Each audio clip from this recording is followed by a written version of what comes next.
yung remote. Tatanggalin natin ang baterya. Para hindi gumana yung remote. Natin kukontrolin. Nakasaksak natin TV. Yan, nakasaksak na.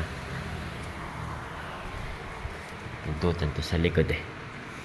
Kasi na ba yung power nito?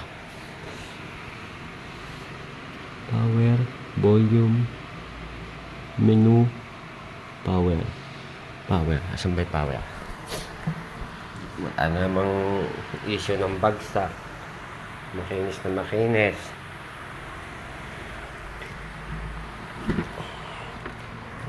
Yan. Power.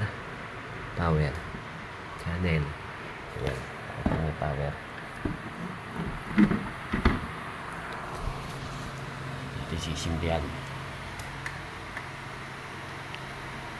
Yan. Nagsimbi.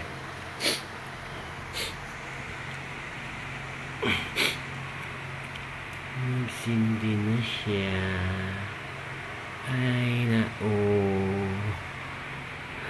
Hindi ako makapaglinis. Wala naman bagsak yung TV, makinis. Yung isang araw pa po yan, sinasabi ko sa inyo. Nakusang na.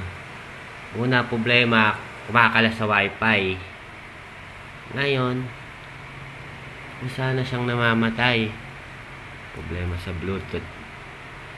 Natin ko kontrolin yan sa likod. Pindutan.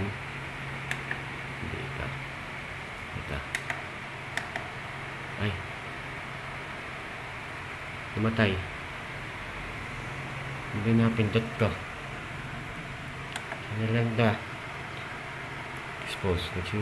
Kusang namamatay. Magsisindi.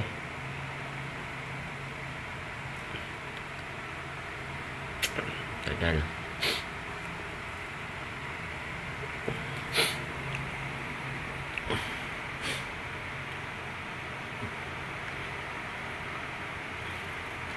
Minutes. Ngayon na, nakawas na po yung remote. Ayan na siya. Ayan na. Ay, media. Nag-media. Oh, namatay na naman. Ayan. Oh, nagdolo ko. Isang namamatay. Ganyan po. Paano ko magagamit to? Oh, namatay ng tuluyan. Wala na.